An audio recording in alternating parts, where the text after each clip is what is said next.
जय माता दी। देवी भागवत पुराण में आगे का वृतांत। ऋषिगण बोले, सूत जी, आप पहले कह चुके हैं कि व्यास जी बड़े तपस्वी थे। उन्होंने संपूर्ण पावन पुराणों की रचना करके शुकदेव जी को पढ़ा दिया। किस प्रकार की तपस्या करने के प्रभाव से उन्हें शुकदेव जी पुत्र रूप में प्राप्त हुए थे, इस विषय में व्यास जी के मुखारविंद से आपने जो कुछ सुना है वह सब वृतांत विस्तार पूर्वक कहने की कृपा कीजिए। तब श्री सूत जी कहने लगे, शुकदेव जी उच्च कोटि के साक्षात योगी थे। सत्यवती नंदन व्यास जी से जैसे उनका जन्म हुआ वो कहता हूँ, ध्यान पूर्वक सुनो।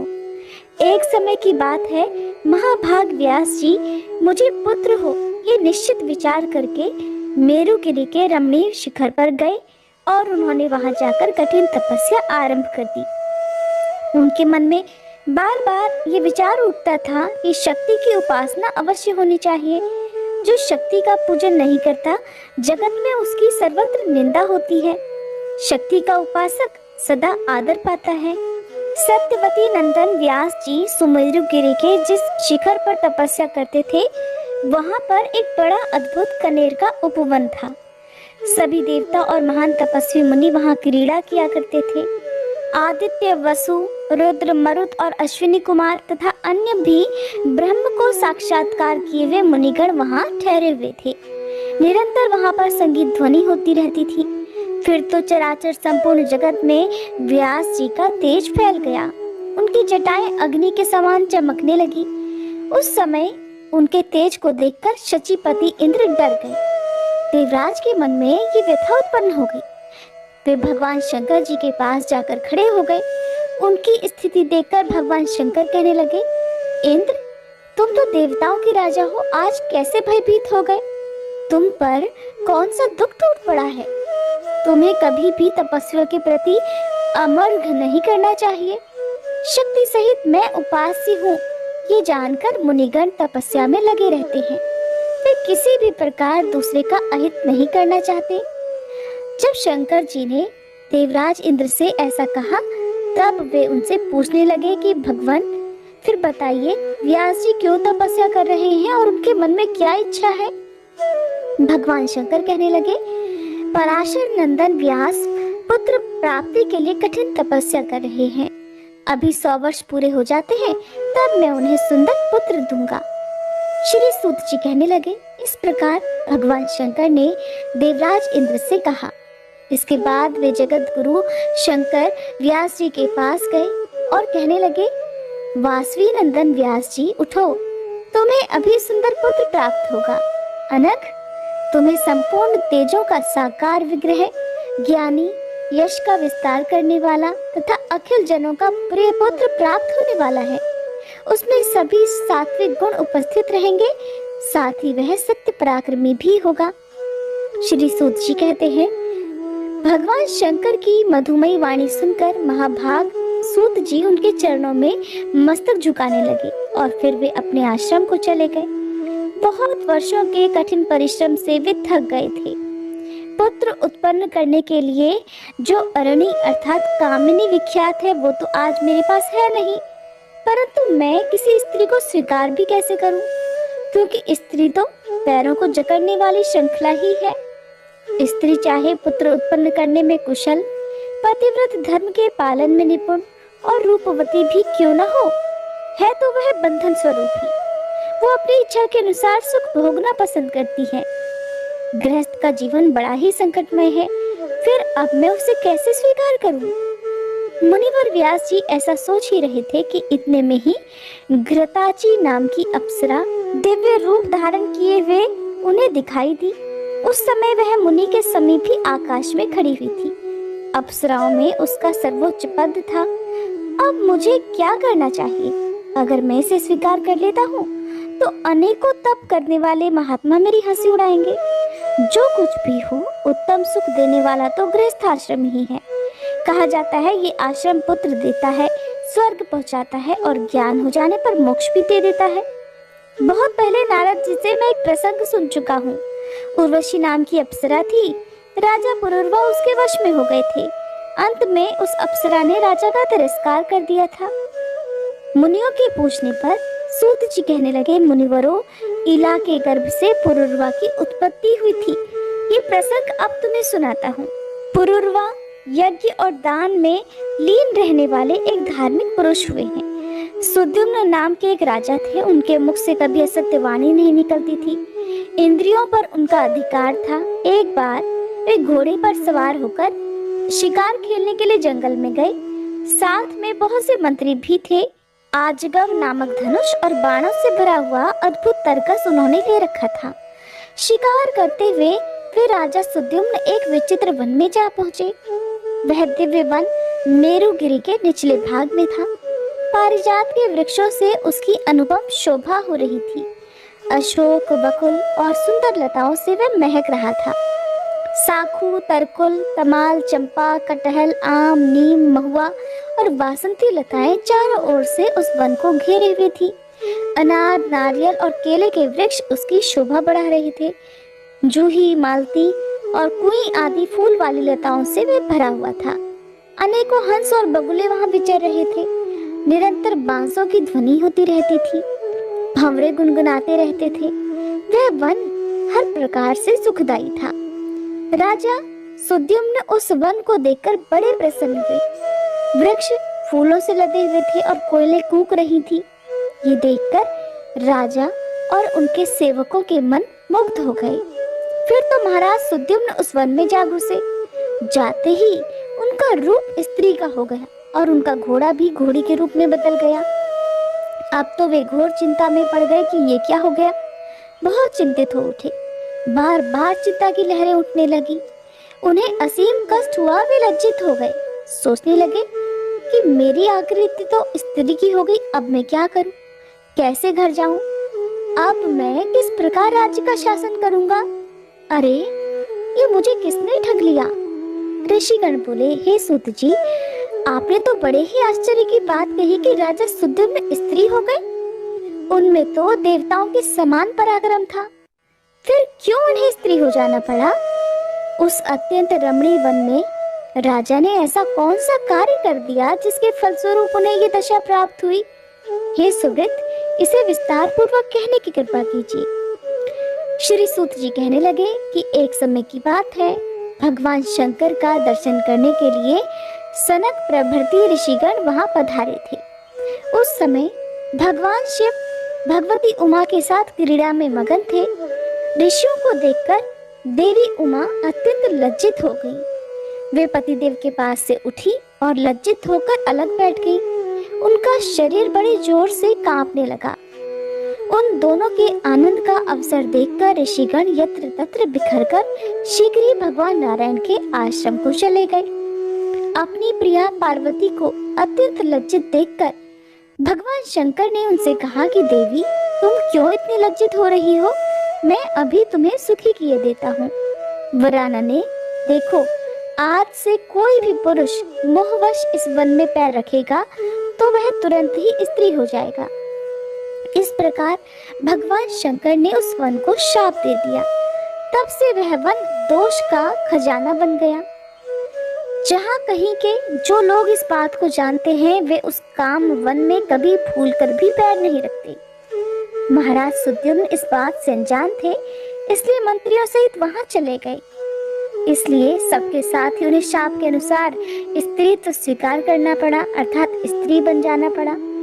अब उन राजर्षि सुद्युम्न के मन में चिंता के बादल उमड़ पड़े। लज्जा के कारण वे घर ही नहीं जा सके। उस वन से निकलकर बाहर ही इधर उधर भटकने लगे। स्त्री होने के कारण उस समय उनका नाम इला पड़ गया। वे चारों ओर घूम रहे थे। इतने में ही चंद्रमा के नवयुवक पुत्र बुध से उनकी भेंट हो गई। इला का रूप बड़ा ही मनोहर था। अनेकों स्त्रियां उसके साथ थीं।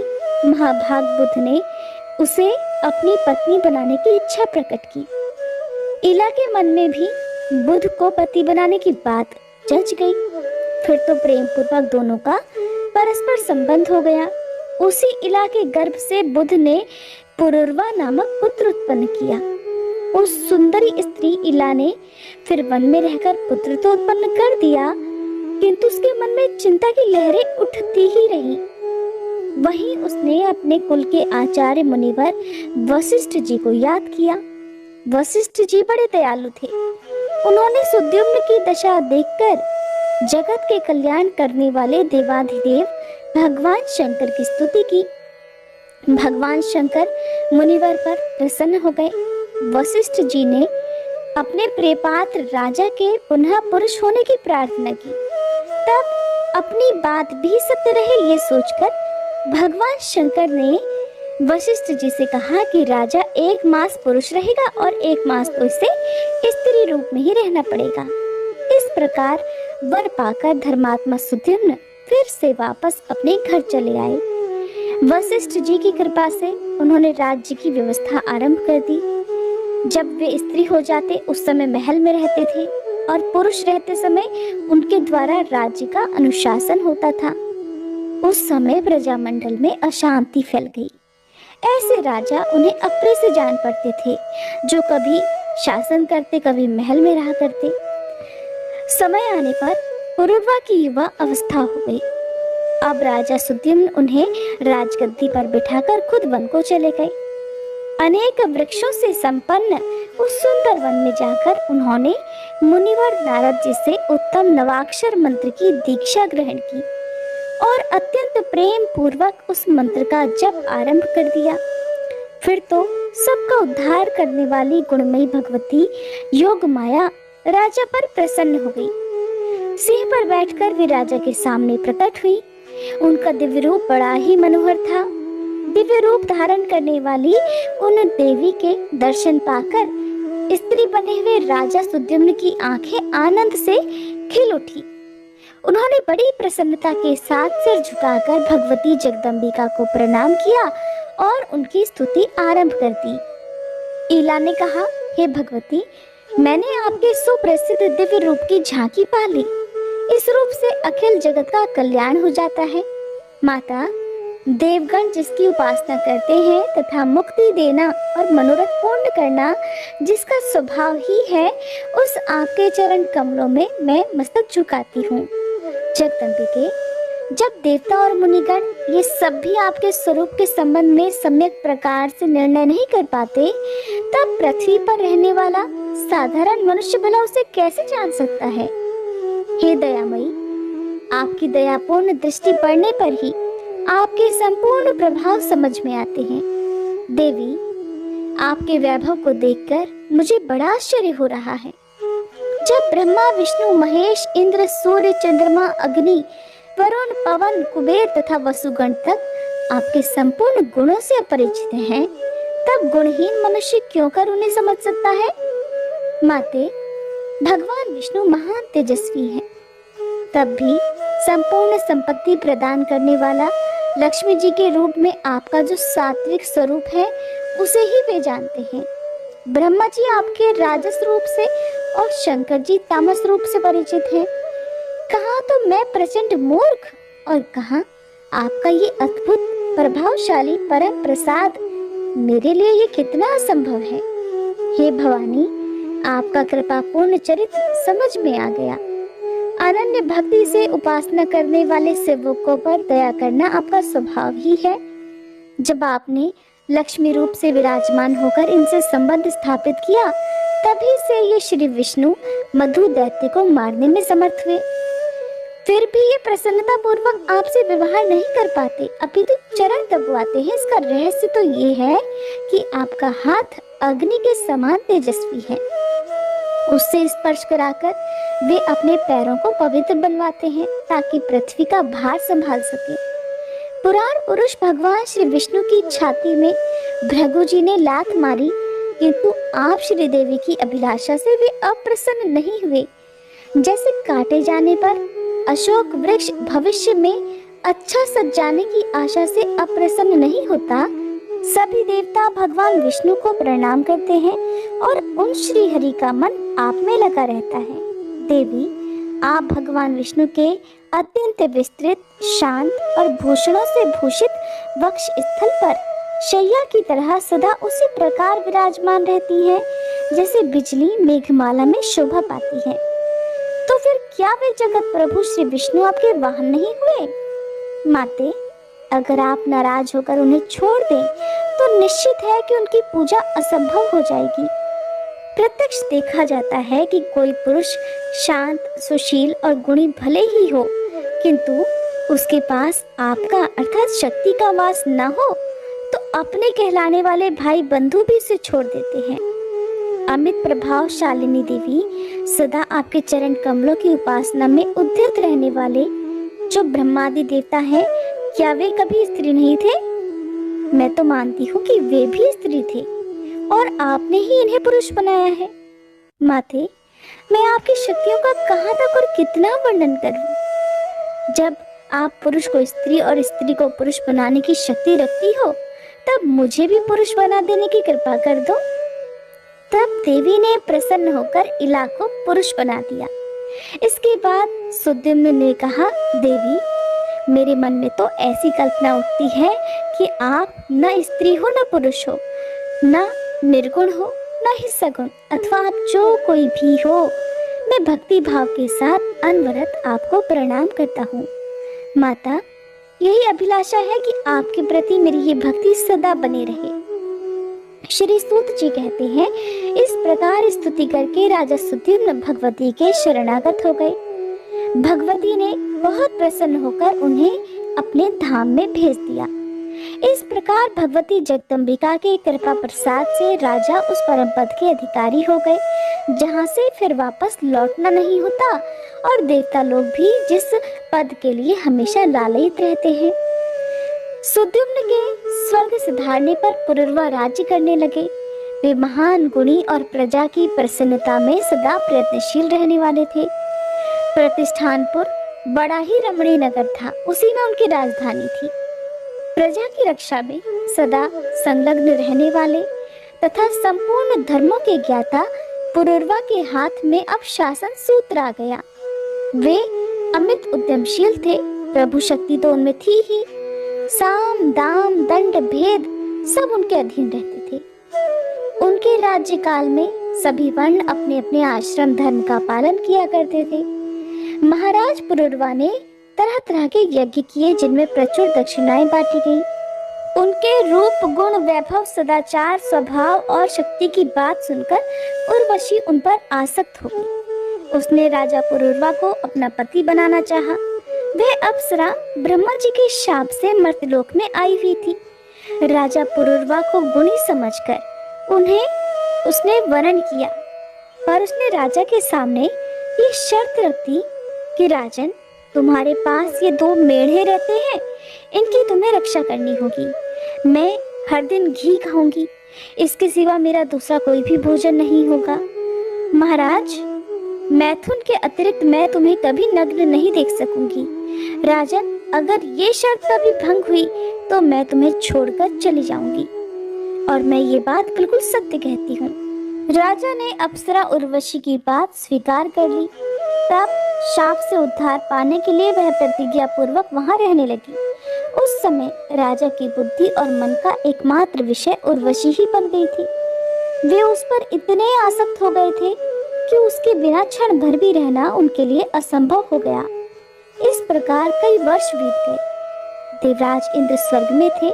उन्होंने उर्वशी को वहां नहीं देखा। तब वे गंधर्वों से कहने लगे कि गंधर्वों, तुम सब लोग उर्वशी को यहाँ लाने का प्रयास करो। राजा पुरुरवा की आंखों से ओझल करके उनके घर से मेढ़ों को चुरा लिया जाए तो निश्चय ही काम बन जाएगा, और यहाँ मेरा स्थान उर्वशी के बिना उदास हो गया है। इसकी शोभा ही नष्ट हो गई है। इसलिए जिस किसी उपाय से भी हो सके उस सुंदरी अप्सरा को यहाँ अवश्य ही लौटा लाओ। इसके बाद देवराज इंद्र के कहे अनुसार विश्वावसु प्रभृति अनेकों गंधर्व पुरुरवा के महल में गए। खूब अंधेरा वहां पर छाया हुआ था। गंधर्वों ने अवसर पाकर मेढ़ों को चुरा लिया। वे जब उन्हें लेकर आकाश मार्ग से चले तब मेढ़े चिल्लाने लगे। उर्वशी उन मेढ़ों को पुत्र के समान मानती थी। उनकी चिल्लाहट सुनकर वह क्रोधित हो गई। साथ ही उसने राजा से कहा कि इन मेढ़ों को सुरक्षित रखने की तुमने तो प्रतिज्ञा की थी, किंतु राजन, आज तुम्हारे विश्वास में आकर मैं नष्ट हो गई। ये मेढ़े मुझे अपने पुत्र के समान ही प्यारे थे। इन्हें चोरों ने चुरा लिया और अब तुम स्त्री के समान आंखें मूंदे पड़े हो तुम नपुंसक हो, केवल अपने मन में ही वीर बने रहते हो, और तुम जैसे पति के साथ रहकर मैं तो चौपट हो गई। अरे ये दोनों मेढ़े मुझे प्राणों के समान प्रिय थे, किंतु आज ये मेरी आंखों से ओझल हो गए। इस प्रकार उर्वशी विलाप करने लगी। उसे उदास देखकर अपनी सुध-बुध खोए हुए राजा पुरुरवा निर्वस्त्र ही नंगे पैर चोरों के पीछे दौड़ पड़े। ठीक उसी समय राजभवन के सामने ही गंधर्वों की प्रेरणा से बिजली चमक उठी। राजा जाने की उतावली में थे और अप्सरा ने उन्हें निर्वस्त्र ही देख लिया। फिर तो सभी गंधर्व रास्ते में ही मेढ़ों को छोड़कर भाग गए। राजा ने उन मेढ़ों को पकड़ लिया और वे थके मांदे अपने भवन पर लौट आए। उस समय उन्हें उर्वशी दिखाई नहीं पड़ी। तब पुरुरवा अत्यंत दुखी होकर विलाप करने लगे, परंतु वह सुंदरी स्त्री उर्वशी तो पति को नग्न देखकर कभी की जा चुकी थी। अब स्वयं राजा पुरुरवा रोते हुए देश देशांतर में चक्कर काटने लगे। उनका मन उर्वशी में अटका हुआ था। उनकी पागलों की सी दशा हो गई थी।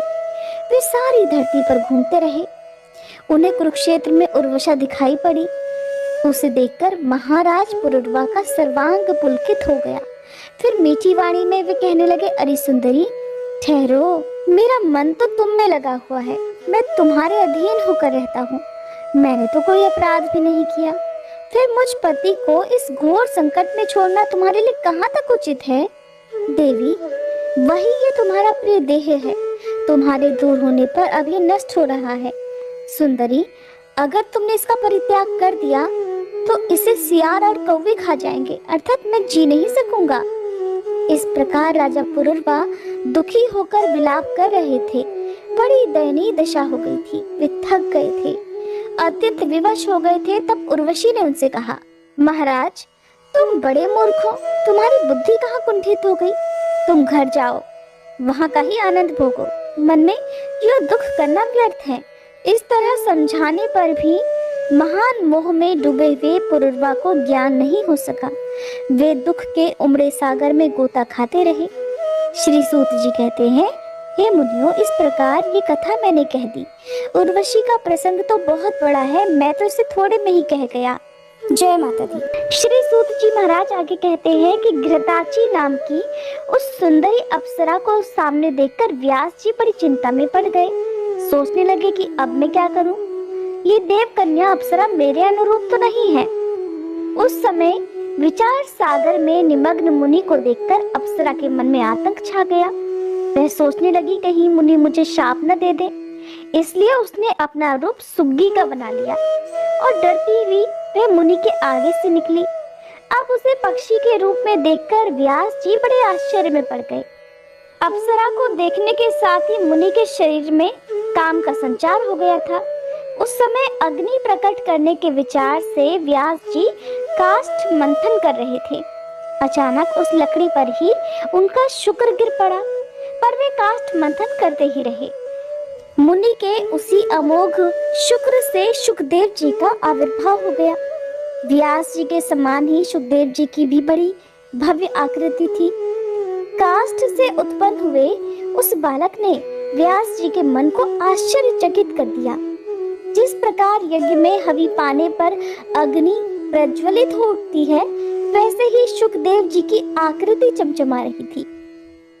पुत्र को सामने देखकर अब मुनि के आश्चर्य की सीमा नहीं रही। मन में आया कि ये कैसी घटना घट गई। उन्होंने यूं विचार किया कि हो न हो ये भगवान शंकर के वरदान का ही प्रभाव है। काष्ठ से प्रकट हुए सुखदेव जी तेज के मूर्तिमान विग्रह ही जान पड़ते थे। अपने तेज से एक दूसरे अग्नि की तरह उनकी आभा चमक रही थी। दिव्य तेज से संपन्न एक दूसरे ग्राहपत्र अग्नि की तुलना करने वाले और परम प्रसन्न पुत्र को जब मुनि ने देखा, तब उन्होंने तुरंत गंगा जी में गोता लगाया और फिर वे पर्वत के शिखर पर आ गए। तपस्वी लोग आकाश से बालक सुखदेव जी पर फूलों की वर्षा करने लगे। व्यास जी ने महात्मा सुखदेव जी के जातकर्म आदि सभी संस्कार संपन्न किए। विश्वावसु, नारद और तुम्बरु आदि प्रधान गंधर्वों के मन में अपार हर्ष हुआ। वे सब सुखदेव जी के दर्शन करने आए और गान करने लगे। काष्ठ से प्रकट इस दिव्य बालक सुखदेव जी के दर्शन पाकर संपूर्ण महाभाग विद्याधरों को असीम आनंद हुआ। उन्होंने स्तुति आरंभ कर दी। हे ब्राह्मणों, सुखदेव जी के धारण करने के लिए दंड, सुंदर कृष्ण मृग चर्म और दिव्य कमंडल और स्वयं आकाश से पृथ्वी पर आ गए। सुखदेव जी बहुत शीघ्र बड़े हो गए। प्रकाश तो उनका जन्म का ही साथी था।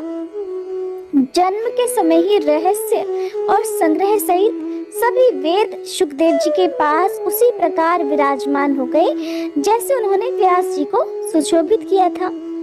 हे मुनिवरों, पुत्रोत्पत्ति के समय व्यास जी ने घृतांची अप्सरा को सुग्गी के रूप में देखा था, इसलिए उस बालक का नाम उन्होंने सुखदेव रख दिया। सुखदेव जी ने बृहस्पति जी को विद्या गुरु बनाया।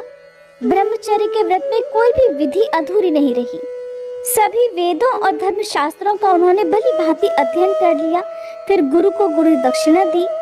समावर्तन हो जाने पर वे अपने पिता व्यास जी के पास आ गए। पास आए हुए पुत्र को देखकर व्यास जी बड़ी प्रसन्नता से उठे और सुखदेव जी को बारंबार उन्होंने अपने हृदय से लगाया।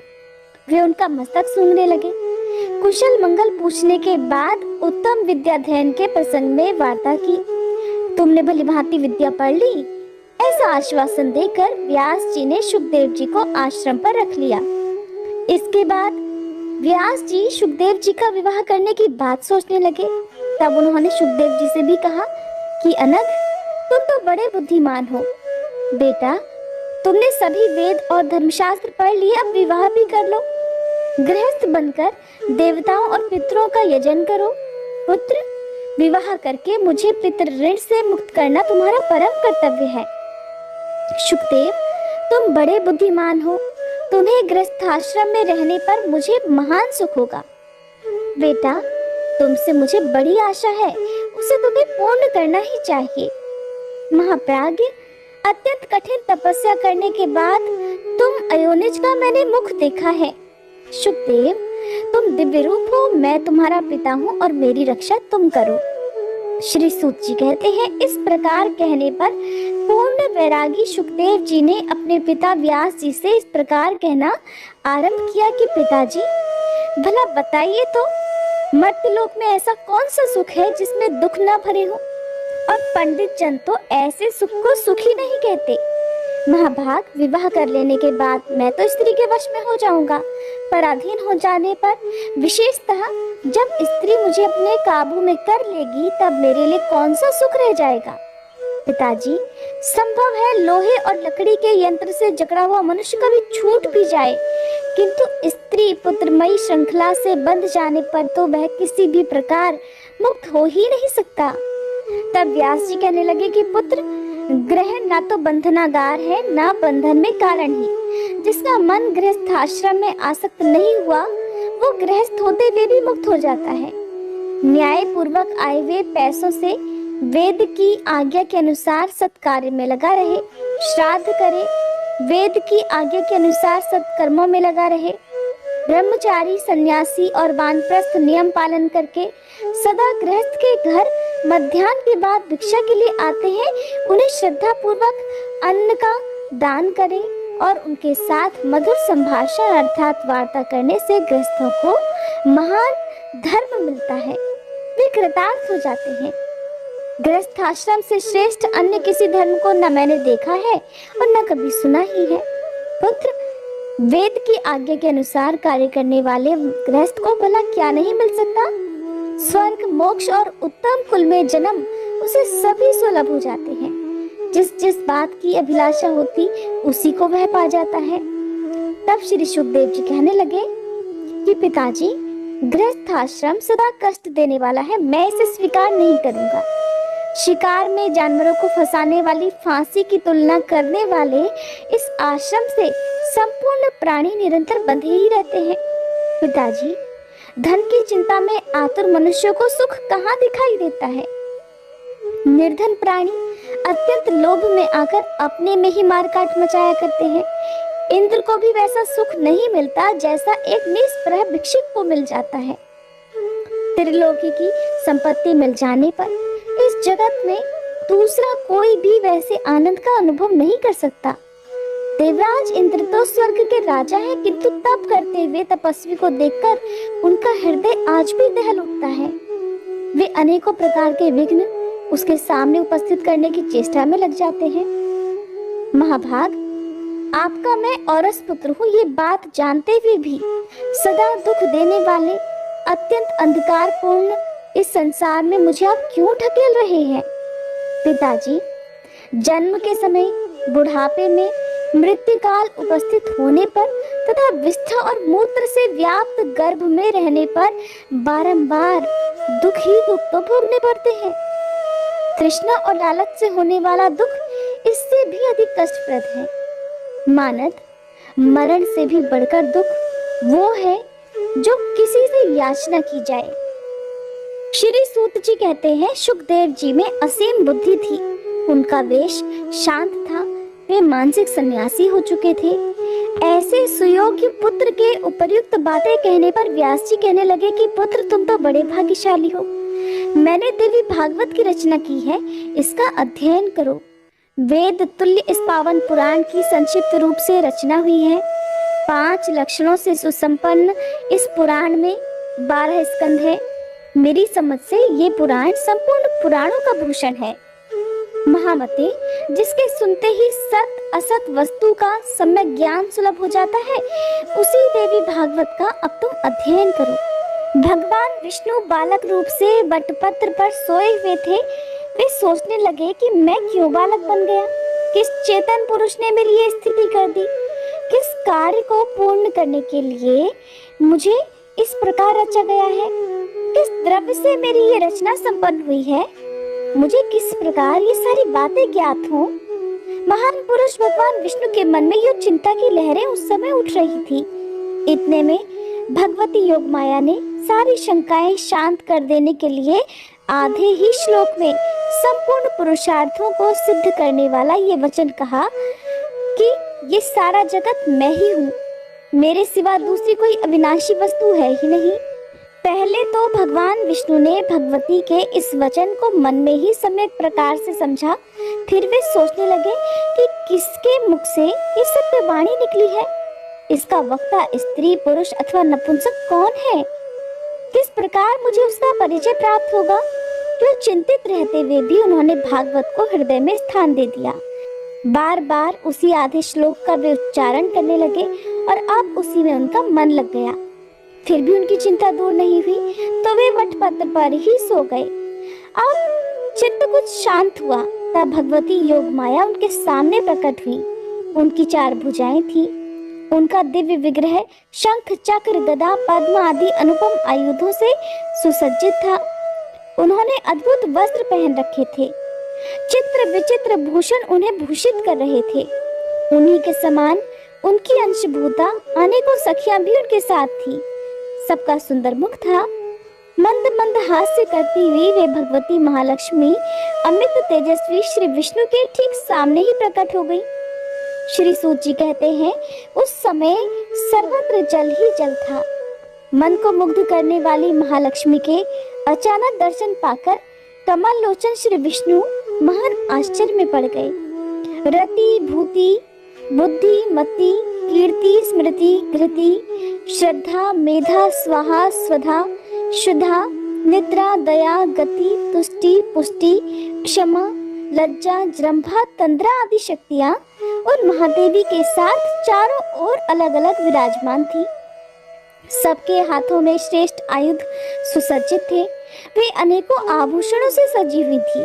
पारिजात पुष्प की माला और मोती के हार उनकी छवि बढ़ा रहे थे। उस जलार्णव में भगवती महालक्ष्मी तथा उनकी सहचरी शक्तियों को देखकर भगवान विष्णु का हृदय आश्चर्य से भर गया।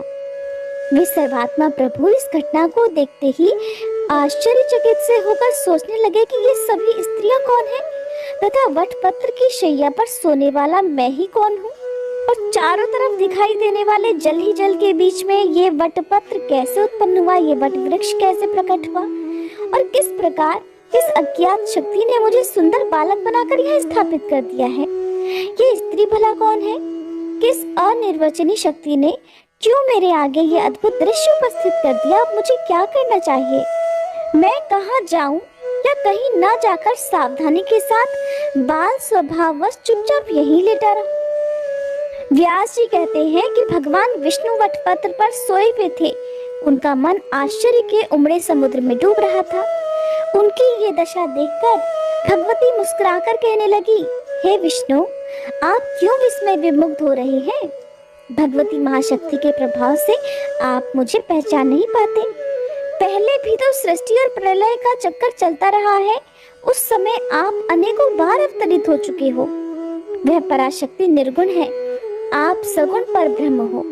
वैसे ही मैं भी सगुणा शक्ति हूँ और मेरे विषय में तो इस प्रकार समझना चाहिए कि जो सात्विकी शक्ति है वही मैं हूँ। अभी आपके नाभि कमल से प्रजापति ब्रह्मा जी की सृष्टि होगी। रजोगुण से संपन्न होकर फिर वे संपूर्ण जगत की रचना करेंगे। तपस्या में लीन होने के बाद उन्हें सर्वोत्कृष्ट शक्ति सुलभ होगी। तब वे त्रिलोकी के निर्माण में सफल होंगे। ब्रह्मा जी रजोगुण को धारण करने वाले हैं, इसलिए उनकी सृष्टि भी रजोगुण संपन्न होगी। विलक्षण बुद्धि वाले ब्रह्मा जी पंचभूतों का निर्माण करके उनके भीतर इंद्रियों के संचालक देवताओं को तथा मन को यथा योग्य स्थापित कर अपनी सृष्टि सजाएंगे।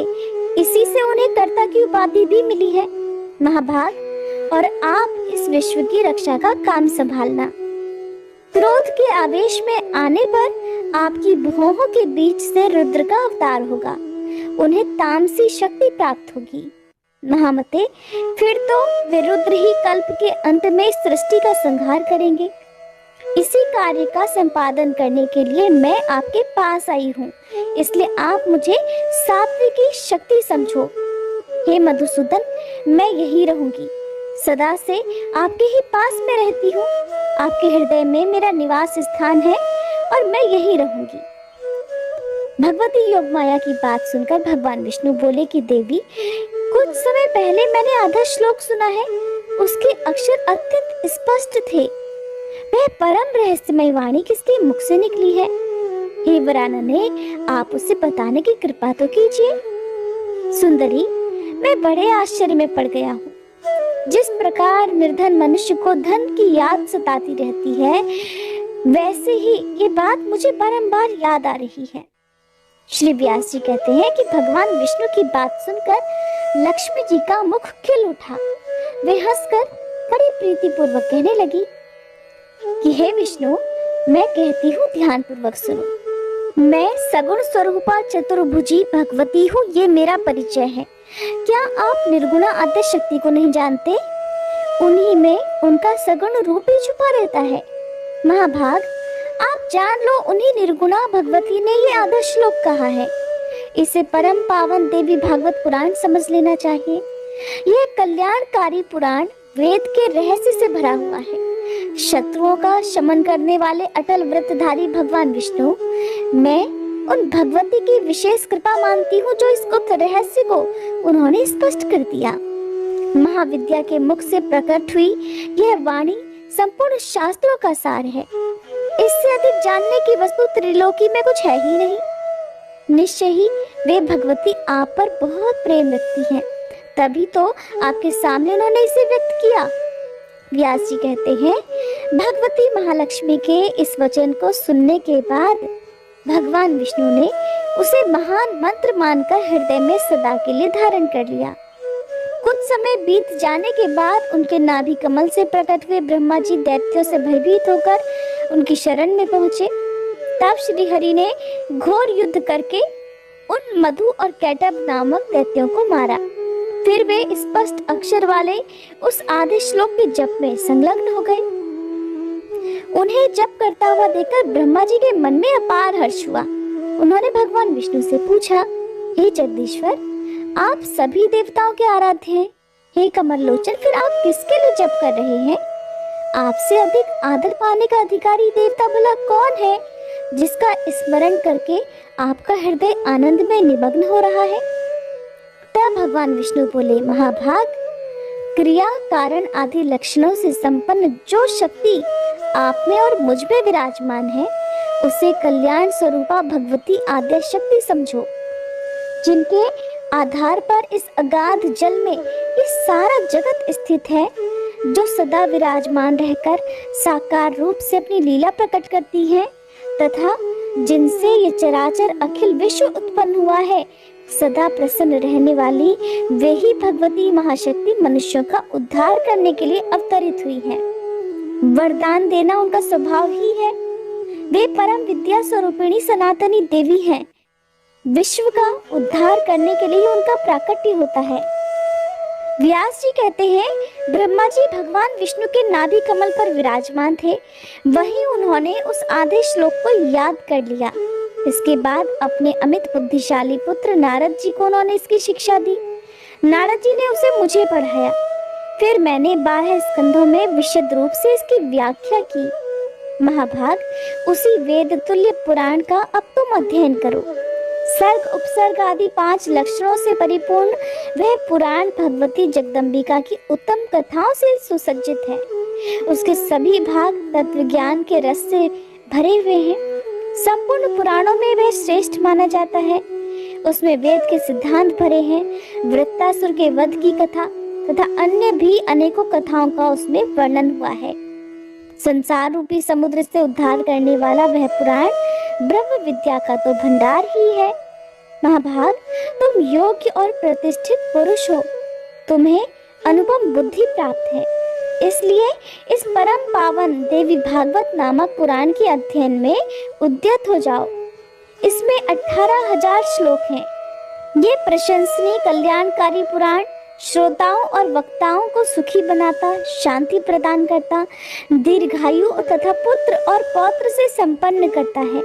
ये धर्मात्मा सूत मेरे शिष्य हैं। इस मंगलमय पवित्र पुराण का तुम्हारे साथ ही ये भी अध्ययन करेंगे। श्री सूत जी कहते हैं, इस प्रकार व्यास जी ने अपने पुत्र शुकदेव जी को तथा मुझे देवी भागवत का उपदेश दिया।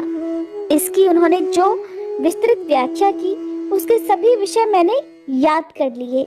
व्यास जी के पावन आश्रम पर रहकर मैंने देवी भागवत का अध्ययन किया।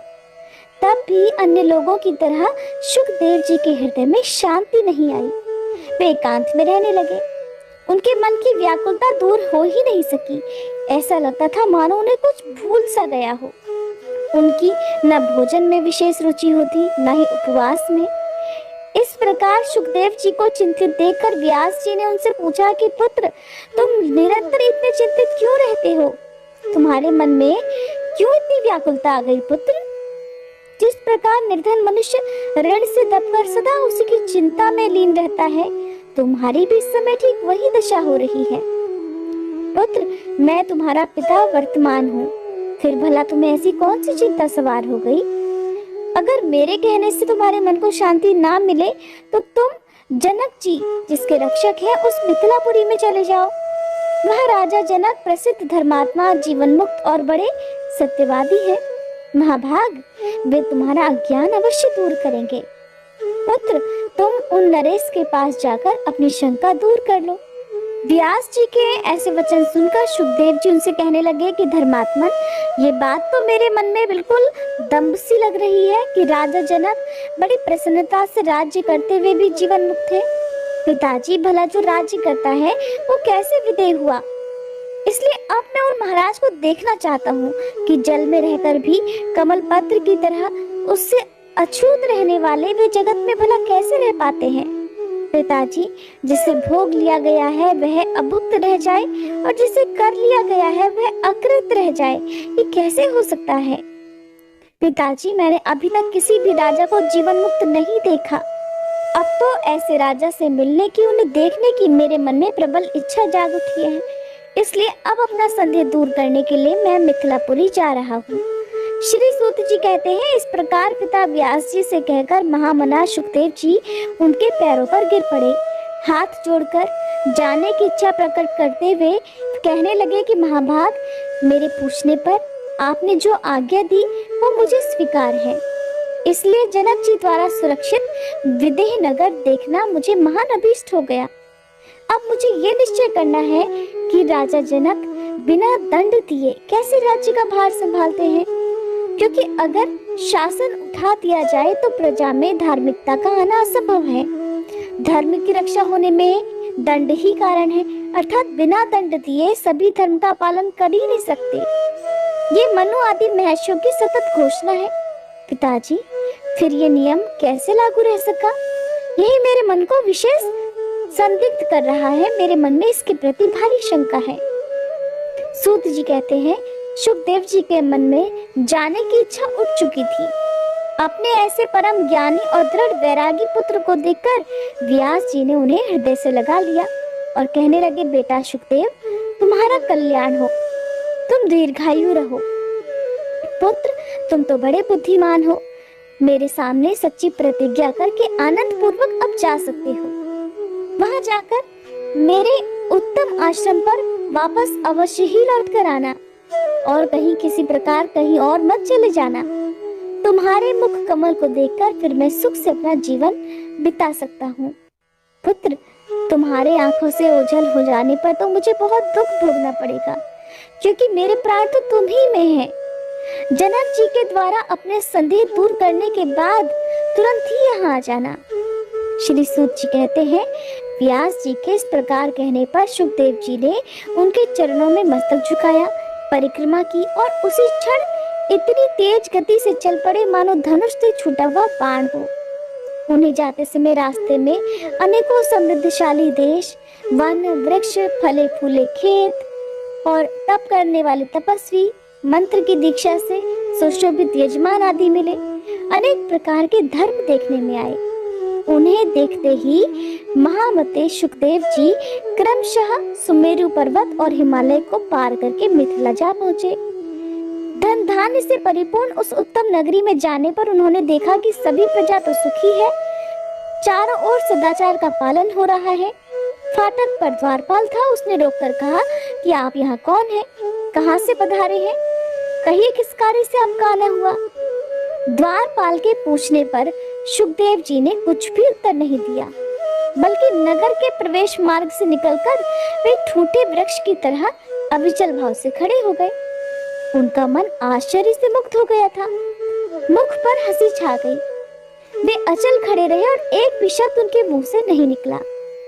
उनको इस प्रकार खड़ा देखकर द्वारपाल ने कहा, हे ब्राह्मण, कहिए, कहीं आप गूंगे तो नहीं हैं? आप किस लिए यहाँ पधारे हैं? मेरी तो ऐसी समझ है कि बिना किसी काम का कहीं किसी को जाना होता ही नहीं।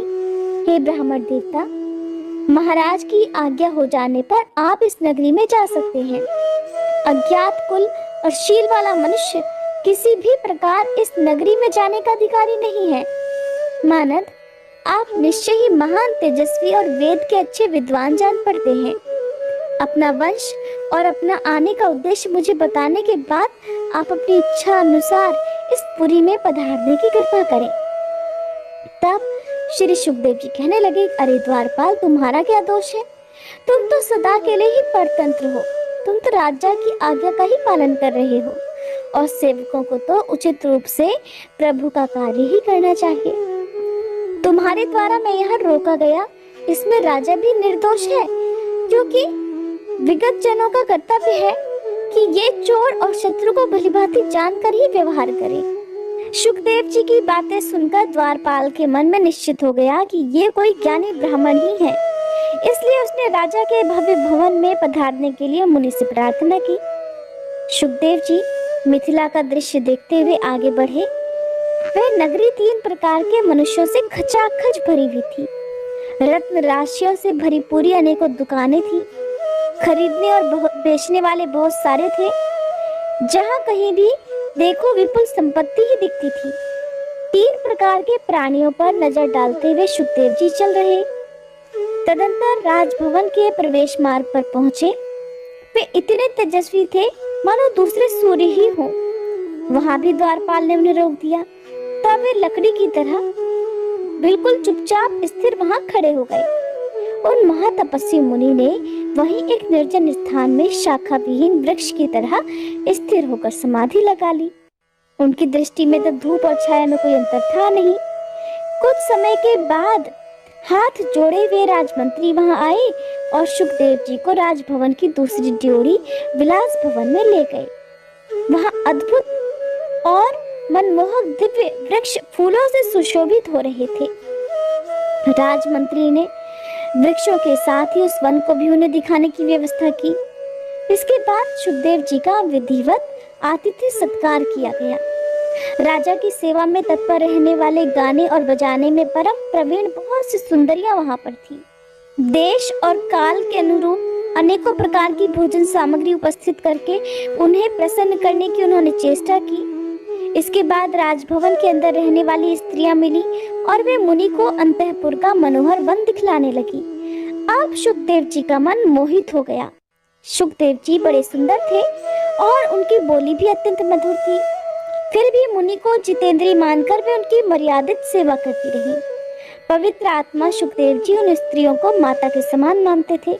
जो आत्मचिंतन में सुख मानता है और जिसने काम क्रोध पर विजय प्राप्त कर ली हो, उसे किसी भी स्थिति में न तो हर्ष होता है न ही दुख। इसलिए स्त्रियों की चेष्टाएं देखते हुए भी सुखदेव जी शांत मन से ही विराजे रहे। स्त्रियों ने उनके शयन के लिए सुंदर शैया तैयार कर दी। उस पर बहुमूल्य बिछौने बिछे हुए थे और सजाने वाली अनेकों वस्तुएं वहां पर उपस्थित थी। सुखदेव जी ने पैर धोए और सावधान होकर हाथ में कुशा लेकर वे सायंकाल की संध्या अर्थात पूजा करने बैठ गए। संध्या के पश्चात वे ध्यान मग्न हो गए। उनकी एक पहर रात तो संध्या और ध्यान में बीत गई। इसके बाद 2 पहर तक सोकर वे उठ गए। रात का अंतिम चौथा पहर फिर ध्यान में बीता। इसके बाद उन्होंने स्नान किया। प्रातः काल के संध्या वंदन आदि कार्य करके फिर वे निश्चिंत हो गए। जय माता दी।